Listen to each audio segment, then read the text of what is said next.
of things that make my life a lot easier. I want to introduce something called the ram mount suction cup, which is it's exactly what that sounds.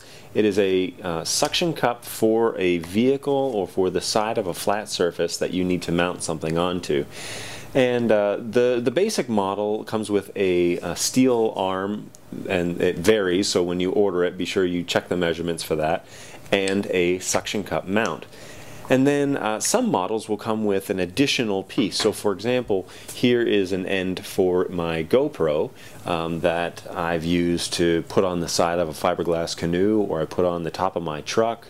So it's a great little mount, and all it does is fits inside the arm, and then we just tighten that down, and then you can move that around and manipulate it, get it where you want your shot to be.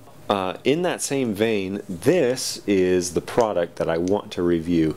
This is the ram mount suction cup with X-grip mount for my iPhone 5S, which I won't have for too much longer, so I want to get this in before I get rid of this phone. The suction cup mount is exactly what it sounds like. It's a simple suction cup, and then we have the X-grip ram mount, which is kind of a universal mount. It's not specifically made for iPhone, but if you were to have multiple phones or perhaps multiple users using this grip, this universal X-grip has a lot of pros compared to buying something that's tailored specifically for your phone. One of the things that I noticed when I purchased this was that originally this X-grip device was not on here. There was a molded case for my iPhone 4 back in the day.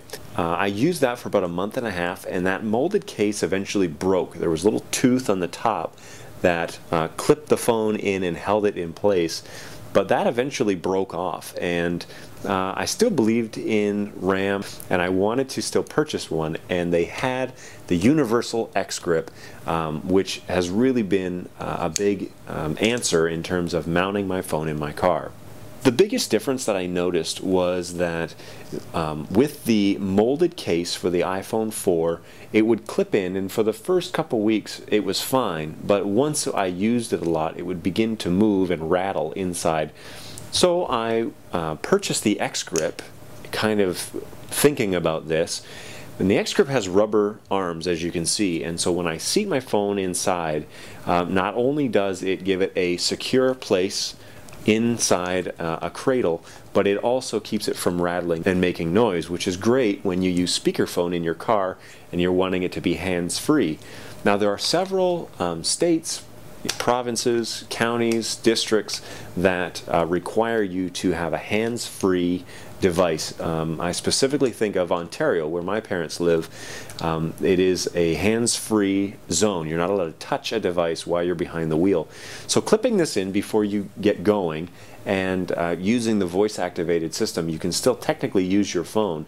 So overall, I really, really like this gadget. It has made my life a lot easier, but I can't necessarily give it a 10 out of 10 or 5 out of 5 rating because I don't have anything to compare it to. I never had a cradle before this, and so my opinion has been that this has served me extremely well.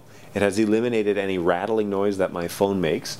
It keeps my phone up near my field of vision but out of the way of my vision of the road, and so when my wife calls or perhaps when she text messages me, it's a simple glance over, much like it would be with a TomTom device or a Garmin or a GPS of some sort. Now this wouldn't be much of a review if I didn't say some sort of con about this device. The suction cup mount is not perfect, and when you attach it to your windshield, there's a good way to do it, and then there's a better way to do it.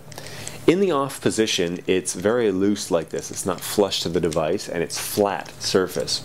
My recommendation here to create the best suction cup, and this has taken a couple months to figure out, the best suction available to keep it from falling or losing, suction, is to turn it into the off position, push it flush against your windshield, trying to get as much of the air out, and it will take a little while.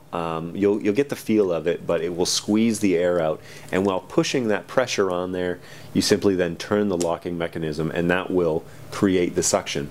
You'll notice a fair bit of tension when you're turning the locking mechanism compared to if you were just to stick it on the windshield and turn. I don't know if that's a design flaw or perhaps it's on purpose, but for the average user who doesn't know that little bit of tidbit information or doesn't want to mess around with it, this product is probably going to fall off your windshield when you hit a pothole or bumps in the road. It has happened to me, and it took me a little while to figure out the best way to use it. One of the things you got to be careful about with the X-Grip is if you have buttons on the sides of your phone, much like the iPhone, you'll put your phone in the cradle, and then when it closes, it'll press that button and hold it down. So, for example, if you go to take a picture while it's sitting in the cradle, it will then start taking rapid fire pictures because those buttons on the sides of your phone control the shutter. So you got to be careful. It's one of those minor things that you only find out after you use it for a good long time, but it's not a deal breaker for me. I want to give a little shout out to MKBHD. You can check out his channel. I'll put a link below. He did a series of things of getting started for technical reviews and really kind of inspired me to get my gear out and get my butt in gear to start doing these reviews and get the YouTube channel going. So I really appreciate it, man. Thanks so much for the helpful tips. Keep doing what you're doing. You're helping a lot of us out. Alright guys, thanks so much for watching. That's it for me. Be sure you hit the like button below and hit the subscribe button just so you get the updates when we come out with new videos. I really appreciate it. Take it easy.